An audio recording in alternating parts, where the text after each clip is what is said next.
आज बच्चों हम बात करने वाले हैं बायो पोर्शन में मानव शरीर के विभिन्न तंत्रों की। एक पोर्शन हमारा कंप्लीट हो चुका है, रिप्रोडक्टिव सिस्टम यानी कि प्रजनन तंत्र। आज हम बात करेंगे तंत्रिका तंत्र की। आज यहाँ पर बात करेंगे तंत्रिका तंत्र की, यानी नर्व सिस्टम की आज हम बात करने वाले हैं इसमें।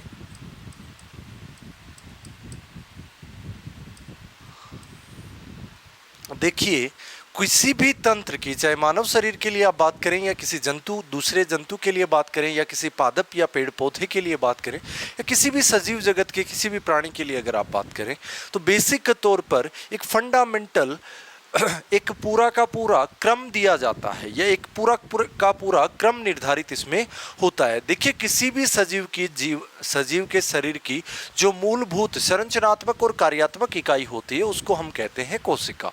ये हम जानते हैं, सेल यानी कि कोशिका। कोशिकाओं से मिलकर ऊतकों का निर्माण होता है। किसका निर्माण होता है? ऊतकों का, यानी टिश्यू का। और सभी जो ऊतक हैं बच्चों, ये ऊतक मिलकर यहां पर हमारे पास में बनाते हैं ऑर्गन्स यानी अंग। और सभी अंग जो हैं ये तंत्र बनाते हैं यानी सिस्टम बनाते हैं। यानी तंत्र का निर्माण किससे हुआ? बेसिकली अंगों से हुआ। और अंग किससे मिलकर बने हैं? अंग बने हैं ऊतकों से मिलकर, और ऊतक बना है कोशिका से मिलकर। तो बेसिकली एक क्रम यहाँ पर हमारे पास में निर्धारित हुआ। सब किसी भी जीव की मूलभूत शारीरिक जो मूलभूत इकाई है वो कोशिका है। और इसी कोशिका को हम कहते हैं किसी भी सजीव के शरीर की संरचनात्मक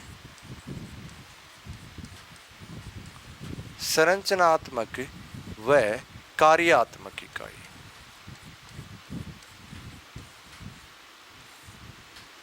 संरचनात्मक व कार्यात्मक इकाई यानी बॉडी को जो स्ट्रक्चर दे और बॉडी के अंदर जो फंक्शन करे, ऐसा जो यूनिट होगा वो आपका सेल होगा।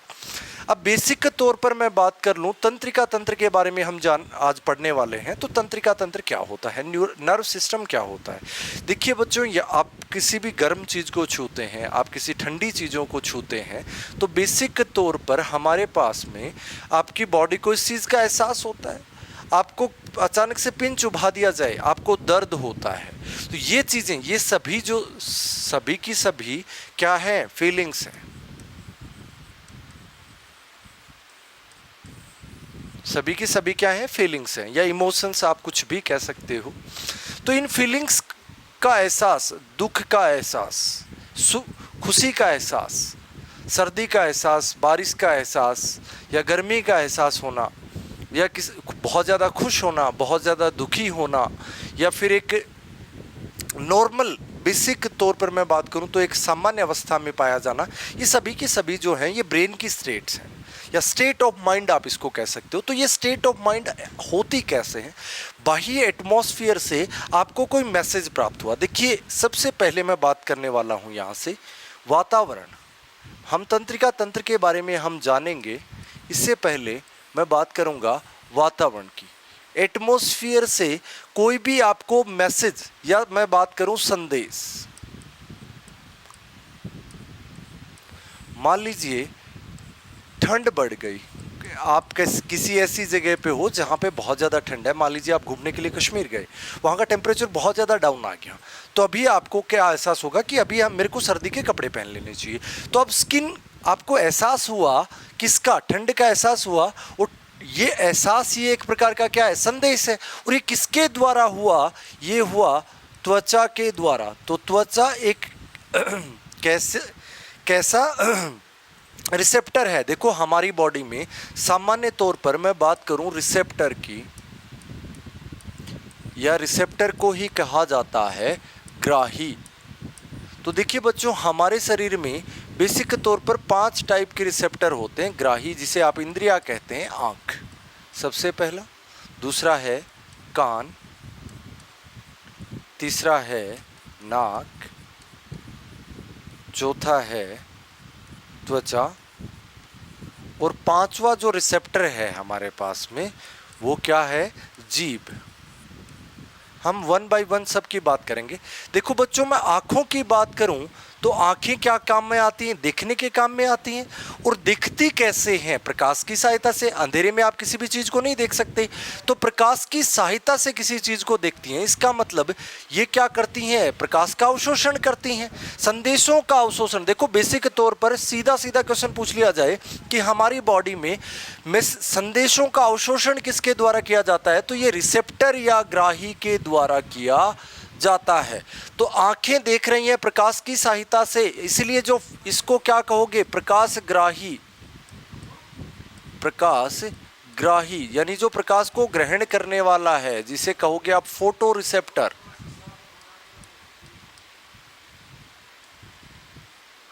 अगर मैं बात करूं कान की, तो कान आपको सुनने के काम में आ रहा है, तो इसको कहोगे ध्वनिग्राही।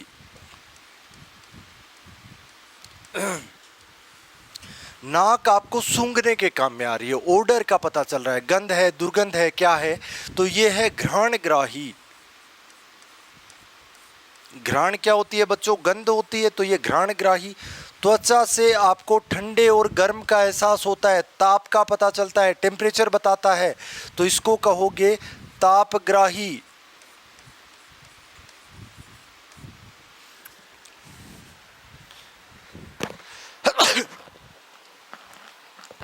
पांचवा है हमारे पास में जीभ।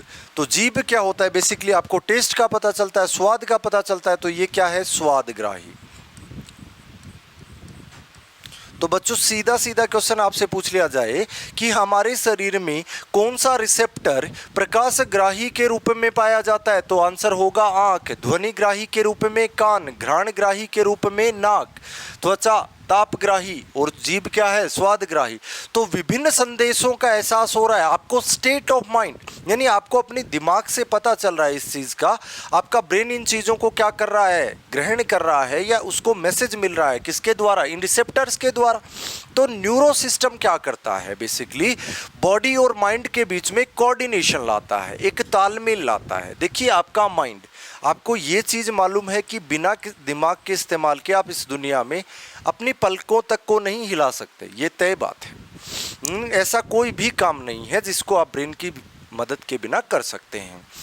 और ये भी अकेला दिमाग भी आपका कुछ नहीं कर सकता, क्योंकि विभिन्न कार्य करने के लिए, जैसे गमन अंग के रूप में आपके पास पैर मौजूद हैं, काम करने के लिए आपके पास में हाथ मौजूद हैं, खाना खाने के लिए आपके पास मुंह और दांत मौजूद हैं, गंध के लिए, श्वसन के लिए आपके पास नाक मौजूद है, सुनने के लिए आपके पास में कान मौजूद है। तो विभिन्न अंगों का भी होना जरूरी है। अब जैसे सपोज दैट ये कुछ ऐसा है जिस तरीके से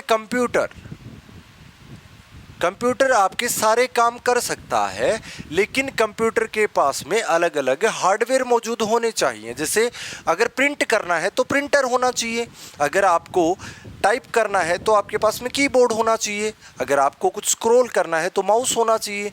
तो ऐसी सारी तमाम ये सारी चीज़ें जो कंप्यूटर से जुड़ी होती है, विभिन्न जो हार्डवेयर होते हैं, उन्हीं की तरह हमारा ब्रेन जो है वो हमारा कंप्यूटर है, और हमारे ऑर्गन्स क्या हैं? हमारे लिए हार्डवेयर का काम कर रहे हैं। तो ये इनके बीच में जो कनेक्टिविटी लाता है, देखिए कंप्यूटर से आप किसी भी चीज़ को कमांड करते हैं तो उसके सिस्टम, मान लीजिए कंप्यूटर से आपको कुछ प्रिंट करना है, इसको ध्यान से समझिएगा, और आपके पास में प्रिंटर मौजूद है।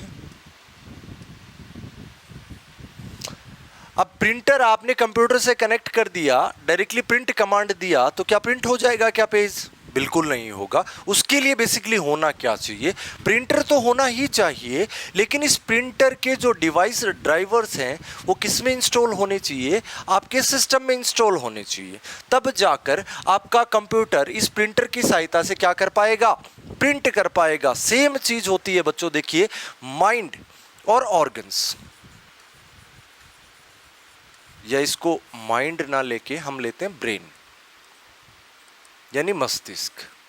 अब ये ऑर्गन्स, मेरे को किसी को हेलो बोलना है, इस प्रकार से मैं बोलूँगा हेलो, तो क्या अकेले मैं हाथ की मदद से उसको हेलो बोल सकता हूँ क्या? हालांकि चाहिए, मेरे को हाथ चाहिए, हाथ हिला के मैं उसको हेलो बोलूँगा। तो ये ऑर्गन नेसेसरी है, लेकिन इस ऑर्गन के को सुचारू रूप से चलाने के लिए इसका जो सिस्टम सॉफ्टवेयर है वो यहाँ पे इंस्टॉल होना चाहिए। यानी ऐसा कोई ना कोई ब्रेन में ऐसी कोई नर्व या ऐसा कोई सेल मौजूद है जो कोऑर्डिनेट कर रहा है इस हाथ और इस ब्रेन के बीच में। तो ये कोऑर्डिनेशन बना हुआ है, एक सामंजस्य बना हुआ है। तो इस ब्रेन और इस ऑर्गन के बीच में एक कोऑर्डिनेशन है जिसे आप कह सकते हो तालमेल। तो ये तालमेल बिठाने का जो कार्य है बच्चों, ये कार्य करेगा आपका तंत्रिका तंत्र। ये हो गया आपका तंत्रिका तंत्र। तो बेसिकली समझ गए होंगे। बेसिक तौर पर मान लीजिए आपको कुछ लिखना है, तो सबसे पहले आप ब्रेन में सोचेंगे कुछ कि क्या लिखना है। मान लीजिए मेरे को लिखना है कोशिका, तो मैंने वर्ड लिखा कोशिका। ये वर्ड मैंने यहां पर लिखा कोशिका। तो ये कैसे लिखा, सबसे पहले ब्रेन में इसको सोचा और ब्रेन ने कमांड किया पर्टिकुलर ऑर्गन को कि आपको क्या लिखना है, और ऑर्गन ने इसको लिख दिया। तो बेसिकली ऑर्गन भी इंपॉर्टेंट है और ब्रेन भी इंपॉर्टेंट है। तो इनके बीच में ये जो कोऑर्डिनेशन आया, ये कोऑर्डिनेशन जो मैसेज ब्रेन से इस हाथ तक गया है, ये मैसेज किसके थ्रू हुआ है, ये तंत्रिका तंत्र इसके लिए एक नेसेसरी पार्ट है। यानी आपका न्यूरो जो नर्व सिस्टम है, ये एक इंपॉर्टेंट पार्ट है फंक्शन करने के लिए, ब्रेन और बॉडी के बीच में एक तालमेल बिठाने के लिए। तो मैं बात करूं तंत्रिका तंत्र की,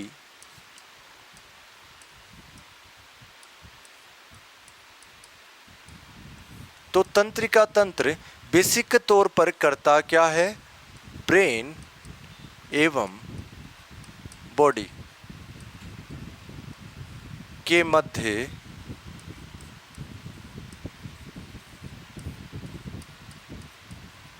तालमेल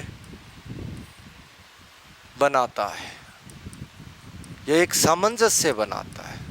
मैं बहुत ही बेसिक सी बात कर रहा हूं। ब्रेन और बॉडी, यानी ब्रेन हो गया आपका मस्तिष्क, और बॉडी क्या है आपका शरीर। तो आपके शरीर और आपके मस्तिष्क के बीच में एक कोऑर्डिनेशन बना रहा है कौन, तंत्रिका तंत्र। अब बच्चों तंत्रिका तंत्र जिसे बेसिक तौर पर मैं न्यूरो सिस्टम कहूं, तो न्यूरो सिस्टम किससे मिलकर बना है, देखो बेटा बेसिक तौर पर अंगों से मिलकर बना है। पूरा का पूरा जो सिस्टम बनता है ये ऑर्गन से बनता है। तो अब सिस्टम का नाम क्या है, देखते हैं यहां पर। सिस्टम यानी तंत्र, ध्यान से समझिएगा, समझ में आ जाएगा। तंत्र किससे मिलकर बनता है, ऑर्गन से। ऑर्गन का मतलब क्या होता है, अंग। अब यहां पर तंत्र कौन सा है हमारे पास में, तंत्र है आपके पास में तंत्रिका तंत्र।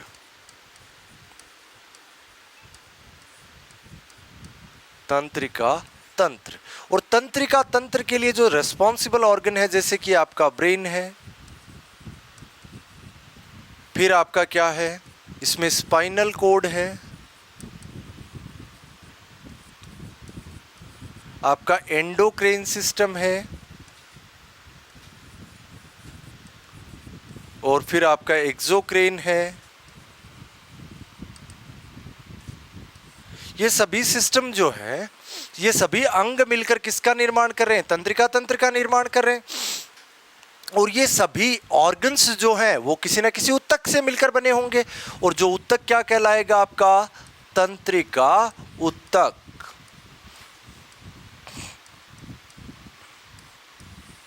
तंत्रिका ऊतक।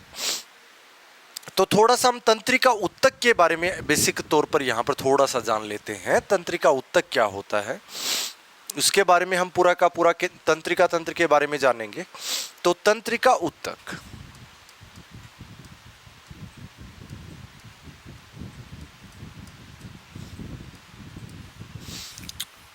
देखो ऊतक जो है वो विभिन्न कोशिकाओं का समूह है।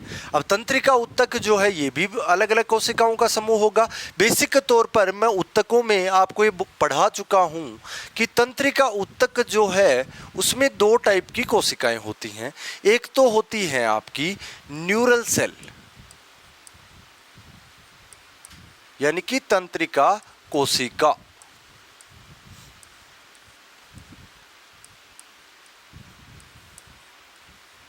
और दूसरी टाइप जो है वो होती है ग्लायल सेल्स।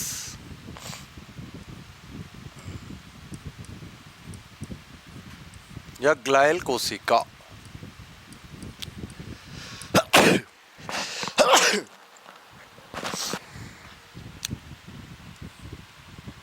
मैं ग्लायल कोशिकाओं की यहां पर बेसिक तौर पर बात करूंगा, यानी ग्लायल सेल्स की बात करेंगे हम।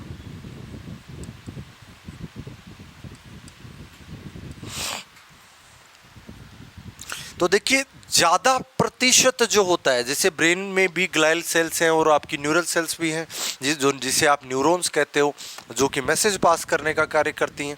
अब बेसिकली इन सभी चीज़ों के बारे में थोड़ा थोड़ा देखेंगे। अब देखो ग्लायल कोशिकाओं का जो प्रतिशत होता है ये 50% से अधिक होती हैं, 50% से अधिक। अब जाहिर सी बात है कि ये 50% से अधिक है, तो ये 50% से क्या होगा बच्चों, 50% से कम होंगी। अब बेसिक तौर पर न्यूरल सेल, तंत्रिका कोशिका का कार्य क्या है, संदेशों को ले जाना, यानी संदेशों को आगे फॉरवर्ड करने का जो कार्य है वो न्यूरल सेल का है। अब बच्चों ये न्यूरल सेल जो है, यानी जो तंत्रिका कोशिका है, ये मानव शरीर की सबसे लंबी कोशिका है, ये भी याद रखिएगा। मानव शरीर की सबसे लंबी कोशिका है।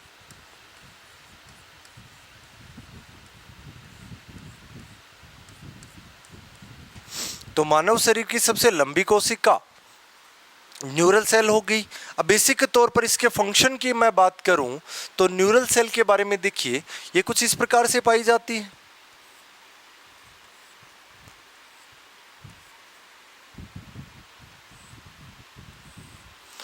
अब इसमें देखिए ये ब्रांच्ड होता है।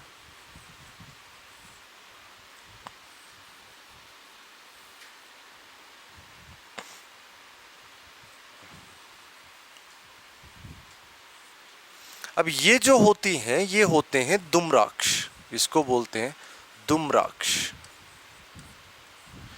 अब इसकी ये आपका केंद्रक हो गया, और इस केंद्रक के अंदर ये जो संरचनाएं हैं इनको कहते हैं निसेल ग्रेन्यूल्स।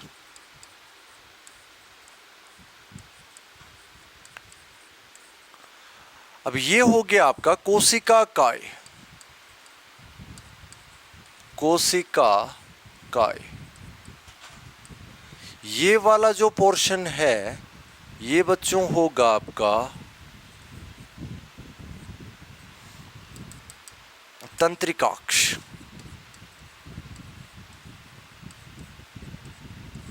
और इससे आपका साइनेप्टिक पुटक जो है वो जुड़ा होता है, जिसमें साइनेप्टिक आशय पाए जाते हैं। इसको कहते हैं साइनेप्टिक पुटक। साइनेप्टिक पुटक। और साइनेप्टिक पुटक में साइनेप्टिक आशय पाए जाते हैं।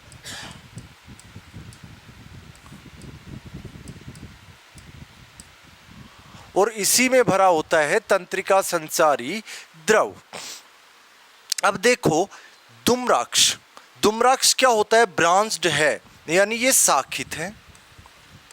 आपसे पूछ लिया जाए कि ये शाखित है या अशाखित, तो ये शाखित होता है। अब बेसिकली इनका कार्य है संदेशों को, अब देखो संदेश का क्रम कुछ इस प्रकार से होगा, दुम्राक्ष किधर, साइनेप्टिक पुटक की ओर। अब बेसिक तौर पर मैं बात करूं तो किसी भी ये जो तंत्रिका कोशिका है, अब ये निसेल ग्रेन्यूल्स क्या है, ये निसेल ग्रेन्यूल्स हैं बच्चों RER, यानी इसको कह सकते हो आप रफ एंडोप्लाज्मिक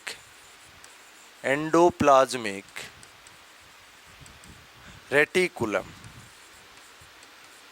यानी कि इसे कहा जाता है आपका खुरदरी अंतःप्रदवी जालिका। अब कोई भी RER जो होता है, एंडोप्लाज्मिक रेटिकुलम होता है, अगर उसके ऊपर राइबोसोम उपस्थित रहता है तो इसका ये क्या होता है, दानेनुमा संरचना होती है, तो खुरदरी संरचना होगी। अब खुरदरी संरचना होगी तो इसको क्या बोलेंगे, रफ एंडोप्लाज्मिक रेटिकुलम। अब ये निसेल ग्रेन्यूल्स इसको कहा जाता है और इसका कार्य क्या है आपको पता है। रफ एंडोप्लाज्मिक रेटिकुलम क्या करता है, प्रोटीन सिंथेसिस करता है।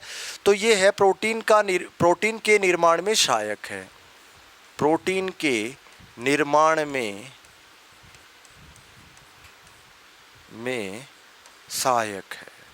तो बच्चों यहां से सबसे पहला क्वेश्चन हो गया कि प्रोटीन निर्माण के लिए किसी भी तंत्रिका कोशिका में क्या रिस्पॉन्सिबल होता है। तो ये आप इसका तुरंत आंसर करेंगे कि सर ये जो है इसमें निसेल ग्रेन्यूल्स पाए जाते हैं और निसेल ग्रेन्यूल्स जो हैं वो प्रोटीन सिंथेसिस के लिए रिस्पॉन्सिबल है। अब इसका मतलब ये हुआ कि आपके निसेल ग्रेन्यूल्स जो है वो एक टाइप का रफ एंडोप्लाज्मिक रेटिकुलम है, यानी खुरदरी अंतःप्रदवी जालिका के रूप में पाया जाता है। अब देखिए ये जो कोशिका काय है, ये कोशिका काय करता क्या है, बेसिकली जो संदेश इसको मिलता है संदेशों को विद्युत आवेगों के रूप में चलाने का कार्य करता है। संदेशों को विद्युत आवेगों के रूप में, विद्युत आवेगों के रूप में चलाने का कार्य करता है।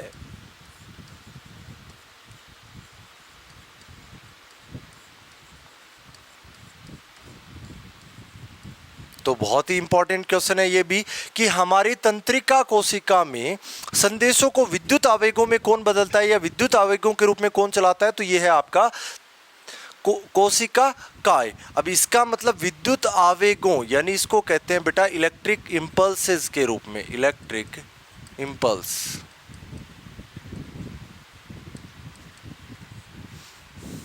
यानी इलेक्ट्रिक इंपल्स के रूप में इसको आगे ट्रांसफर करने का काम है वो कोशिका काय का है। अब देखो इस तंत्रिका अक्ष पे मान लीजिए एक सेल है, अब इसके ऊपर मैं दूसरी सेल को इस प्रकार से आरोपित करूं तो इसको कट करके दिखाऊं तो ये आपको कुछ ऐसा दिखेगा, इसका नीचे का पार्ट दिखेगा, ऊपर का दिखेगा, पीछे का हिस्सा नहीं दिखेगा। अब यहाँ पे आपकी जो कोशिकाएं पाई जाती हैं अलग अलग, ये कोशिकाएं हैं श्वान कोशिकाएं।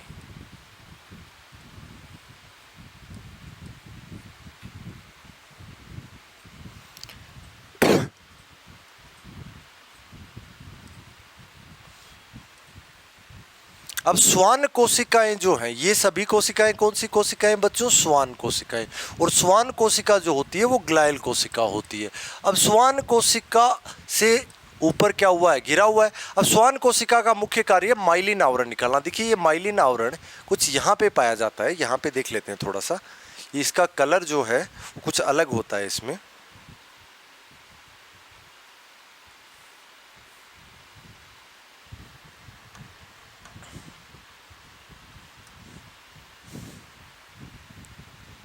इसका कलर होता है वाइट।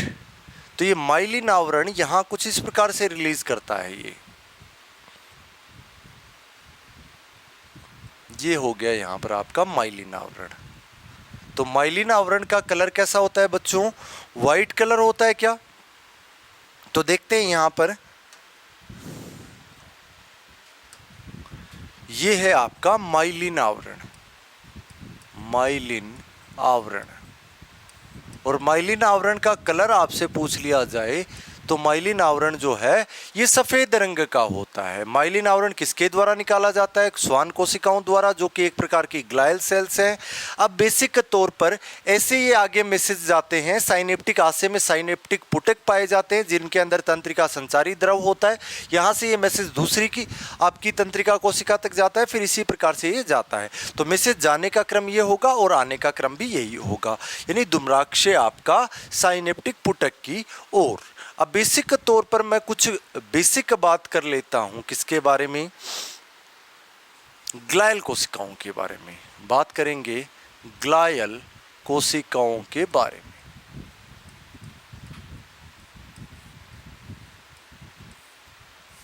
तो देखिए विभिन्न प्रकार की ग्लायल कोशिकाएं हैं। मैं बात करूं तो सबसे पहली है श्वान कोशिका, श्वान कोशिका। तो देखो बच्चों, श्वान कोशिका जो है ये माइलिन आवरण निकालती है, माइलिन आवरण निकालती है। और जहां पर ये श्वान कोशिकाएं नहीं पाई जाती उनको बोलते हैं रनवियर नोड। याद रखेंगे वर्ड रनवियर नोड। तो ये माइलिन आवरण निकालती हैं। जैसे अब मैं रनवियर नोड की बात करूं तो रनवियर नोड कौन सा हो गया? देखिए पिछली स्लाइड में ये वाला जो हिस्सा है, ये वाला, यहाँ पर क्या है, श्वान कोशिकाएं नहीं है, तो ये वाला हिस्सा जो होगा वो कहलाएगा रनवियर के नोड। अब नेक्स्ट मैं बात करूं तो श्वान कोशिका जो है इसका मुख्य कार्य है माइलिन आवरण निकालना। और इस माइलिन आवरण का रंग जो है बच्चों, ये कई बार पूछ लिया जाता है, नीट में कई बार क्वेश्चन पूछा गया है कि रंग कैसा होता है, तो रंग होता है इसका सफ़ेद। दूसरी जो कोशिकाएं होती हैं वो होती हैं बच्चों एस्ट्रोसाइट, एस्ट्रोसाइट, या इसको कहते हैं एस्ट्रोकण। अब इसका मुख्य कार्य क्या है? ये ब्लड ब्रेन बैरियर बनाती हैं। क्या बनाती हैं? BBB, यानी ब्लड ब्रेन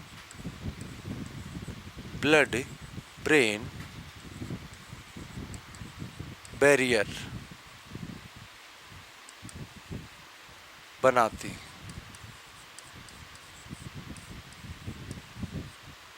नेक्स्ट मैं बात करूं तो ये नेक्स्ट होगी हमारे पास में माइक्रोग्लाइल। तो माइक्रोग्लाइल क्या है? माइक्रोग्लाइल एक प्रकार की भक्षाणु कोशिका है बच्चों, भक्षाणु कोशिका। तो आपसे पूछ लिया जाए कि हमारे ब्रेन में ऐसी कौन सी कोशिका होती है या हमारे नर्व सिस्टम में ऐसी कौन सी कोशिका पाई जाती है जो भक्षाणु कोशिका, यानी आपको वायरस और बैक्टीरिया के अटैक से बचाती है, उनका भक्षण कर लेती है, तो ये होती है आपकी माइक्रोग्लाइल। एस्ट्रोसाइट या एस्ट्रोकण कहोगे, BBB का निर्माण करेगी, ब्लड ब्रेन बैरियर का निर्माण करेगी। नेक्स्ट है इसमें 4 प्रकार की हमने देखेंगे इसमें, यहाँ पर लास्ट इसमें है ओलिगोडेंड्रोसाइट।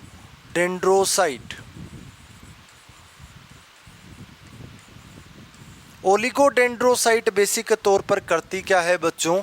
ये हमारी बॉडी में जो केमिकल कंपोजिशन है, यानी जो रासायनिक जो अभिक्रियाएं हो रही होती हैं, उनके नियंत्रण का मुख्य रूप से कार्य करती है। तो बेसिकली बच्चों हमने देखा यहाँ पर तंत्रिका ऊतक के बारे में थोड़ा सा जाना।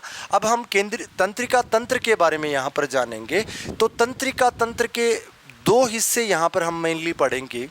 एक तो है आपका केंद्रीय तंत्रिका तंत्र यानी सेंट्रल न्यूरो सिस्टम, जिसमें हम ब्रेन के बारे में पढ़ेंगे, और दूसरा आपका मेरुदंड यानी स्पाइनल कॉर्ड के बारे में पढ़ेंगे, और दूसरा है इसमें आपका PNS यानी पेरिफेरल न्यूरो सिस्टम, जिसमें हम पढ़ेंगे आपका एंडोक्राइन सिस्टम और एक्सोक्राइन सिस्टम, जिसके बारे में हम यहाँ पे डिटेल से देखने वाले हैं।